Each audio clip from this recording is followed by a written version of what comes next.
ನೋಡಿ, ಹಾಗಲಕಾಯಿ ಪಲ್ಯ ಮತ್ತು ಮೃದುವಾದ ಅಕ್ಕಿ ರೊಟ್ಟಿ ರೆಡಿಯಾಗಿದೆ. ಇದನ್ನು ಮಾಡುವ ವಿಧಾನವನ್ನು ನೋಡೋಣ ಬನ್ನಿ.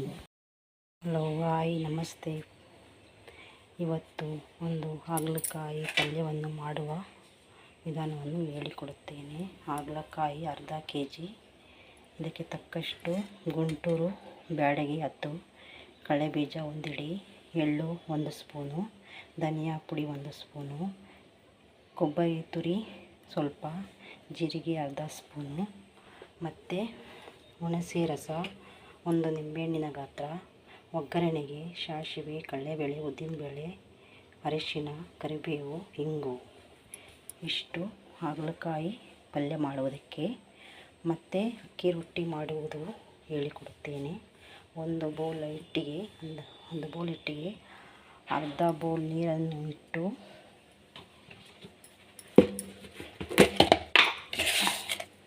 ಸ್ವಲ್ಪ 1 ಸ್ಪೂನಷ್ಟು ಉಪ್ಪು ಹಾಕಿ ಚೆನ್ನಾಗಿ ನೀರು ಬಿಸಿಯಾದ ಮೇಲೆ ಇದನ್ನು ಹಿಟ್ಟಿಗೆ ಕಲಸಿ, ಚಪಾತಿ ಹಿಟ್ಟಿನ ಅದಕ್ಕೆ ಕಲಸಿ ಇಡಬೇಕು.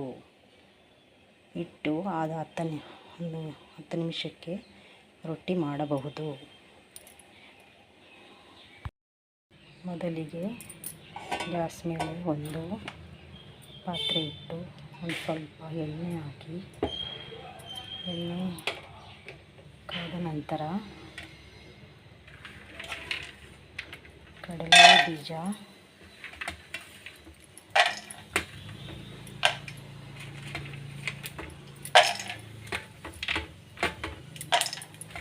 ಮತ್ತು ಮೆಣಸಿನಕಾಯಿ, ಜೀರಿಗೆ,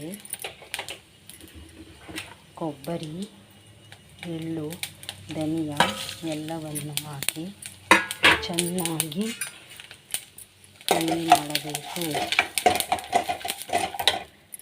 ಹುರಿಯನ್ನು ಸ್ಲೋವಲ್ಲಿಟ್ಟು ಚೆನ್ನಾಗಿ ಹುರಿಯಬೇಕು.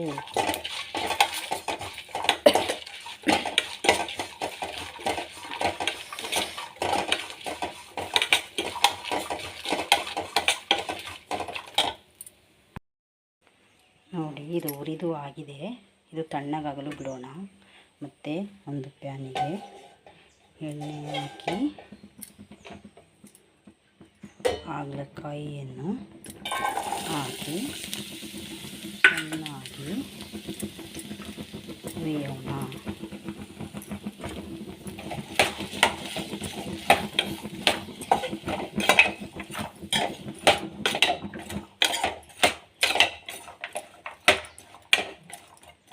ಚೆನ್ನಾಗಿ ಹುರಿಯೋಣ. ನೋಡಿ, ಇದನ್ನು ಚೆನ್ನಾಗಿ ಎಣ್ಣೆಯಲ್ಲಿ ಬೆಂಡೆಕಾಯಿ ಹುರಿಯುವ ರೀತಿಯಲ್ಲಿ ಚೆನ್ನಾಗಿ ಹುರಿದರೆ ಇದರಲ್ಲಿರುವ ಕಹಿ ಅಂಶವು ಸ್ವಲ್ಪನೂ ಇರುವುದಿಲ್ಲ, ತುಂಬ ಚೆನ್ನಾಗಿ ಇರುತ್ತೆ. ಇಲ್ಲಿ ನೋಡಿ, ಹುರಿದಿರುವುದು ತಣ್ಣಗೆ ಆಗಲು ಬಿಟ್ಟಿದ್ದೇನೆ. ಇದನ್ನು ಪೌಡರ್ ಮಾಡಿಕೊಳ್ಳೋಣ. ಮತ್ತು ಅಕ್ಕಿ ರೊಟ್ಟಿಗೆ ಹಿಟ್ಟನ್ನು ಕಲಸಿ ಇಟ್ಟಿದ್ದೇನೆ. ಇದನ್ನು ಚಪಾತಿ ಹಿಟ್ಟಿನ ಅದಕ್ಕೆ ಕಲಸಿದ್ದೇನೆ. ಇದನ್ನು ಎಣ್ಣೆ ಹಾಕಿಕೊಂಡು ಲಟ್ಟಣಿಗೆಯಲ್ಲಿ ಲಟ್ಟಿಸಿ ಬೇಯಿಸಿದರೆ ಅಕ್ಕಿ ರೊಟ್ಟಿ ಮೃದುವಾಗಿ ಚೆನ್ನಾಗಿ ಇರುತ್ತದೆ. ನೋಡಿ, ಇದು ಹುರಿದು ಚೆನ್ನಾಗಿ ಆಗಿದೆ. ಮತ್ತು ಒಂದು ಪಾನ್ಗೆ ಗ್ಯಾಸ್ ಹಚ್ಚಿ ಒಂದು ಪ್ಯಾನ್ಗೆ 1-2 ಸ್ಪೂನಷ್ಟು ಎಣ್ಣೆ ಹಾಕಿ, ಎಣ್ಣೆ ಕಾದ ನಂತರ ಸಾಸಿವೆ, ಕಡಲೆಬೇಳೆ, ಉದ್ದಿನಬೇಳೆ, ಕರಿಬೇವು, ಅರಿಶಿನ, ಈರುಳ್ಳಿ ಹಾಕಿ ಫ್ರೈ ಮಾಡಿ, ಸ್ವಲ್ಪ ಅರಿಶಿನ ಮತ್ತು ಕಡಲೆಬೇಳೆ, ಉದ್ದಿನಬೇಳೆ, ಸಾಸಿವೆ, ಬೆಲ್ಲವನ್ನು ಆಮೇಲೆ ಹಾಕೋಣ. ಈರುಳ್ಳಿ,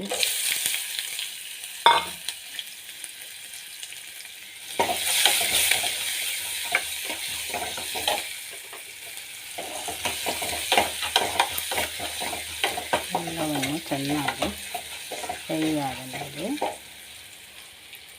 ಹಾಗಲಕಾಯಿ ಮತ್ತು ಪುಡಿ ಮಾಡಿರುವ ಪೌಡರ್ ಮತ್ತು ಹುಣಸೆ ಹಣ್ಣಿನ ರಸ, ಬೆಲ್ಲವನ್ನು ಹಾಕೋಣ. ಇದು ಚೆನ್ನಾಗಿ ಫ್ರೈ ಆಗಿದೆ. ಇದಕ್ಕೆ ಮತ್ತೆ ಸ್ವಲ್ಪ ಹಾಗಲಕಾಯಿಯನ್ನು ಹಾಕೋಣ.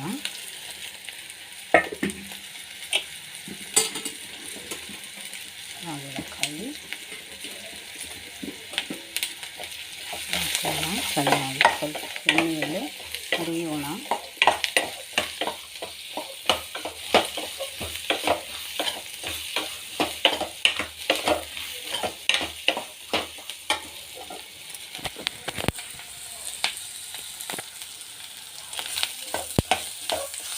ಚೆನ್ನಾಗಿ ಅದನ್ನು ಎಣ್ಣೆಯಲ್ಲಿ 5 ನಿಮಿಷಗಳ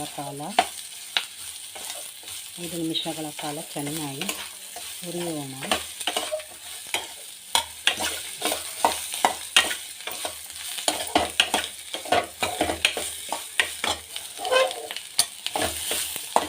ಇದು ಮೊದಲೇ ಹುರಿದಿರೋದ್ರಿಂದ ಹೆಚ್ಚಿಗೆ ಹುರಿಯೋ ಅವಶ್ಯಕತೆ ಇಲ್ಲ. ಮತ್ತು ಇದಕ್ಕೆ ಹುಣಸೆ ಹಣ್ಣಿನ ರಸ ಮತ್ತು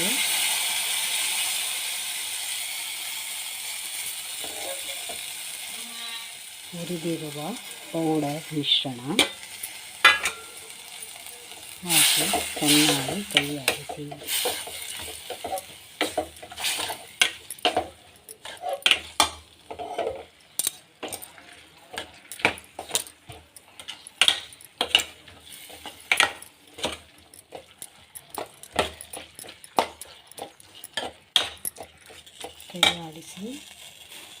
ಇದಕ್ಕೆ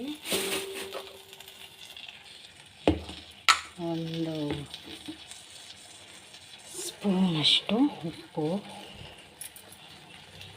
1 ಚಿಟಿಕೆಯಷ್ಟು ಹಾಕೋಣ.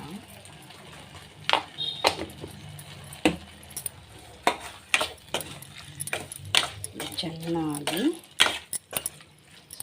ಬೇಯಬೇಕು.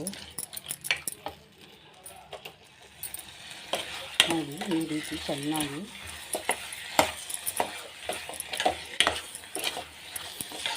ಫ್ರೈ ಮಾಡಬೇಕು. ಈಗ ಇದಕ್ಕೆ 1 ತುಂಡು ಬೆಲ್ಲ, 1 ಸ್ವಲ್ಪ ನೀರು ಸೇರಿಸಿ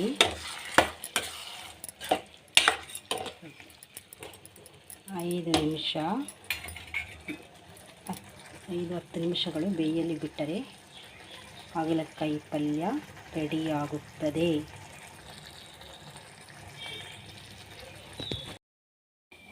ನೋಡಿ, ಈ ರೀತಿ ಎಣ್ಣೆ ಕವಲಿನ ಮೇಲೆ ಲಟ್ಟಣಿಗೆ ಎಣ್ಣೆ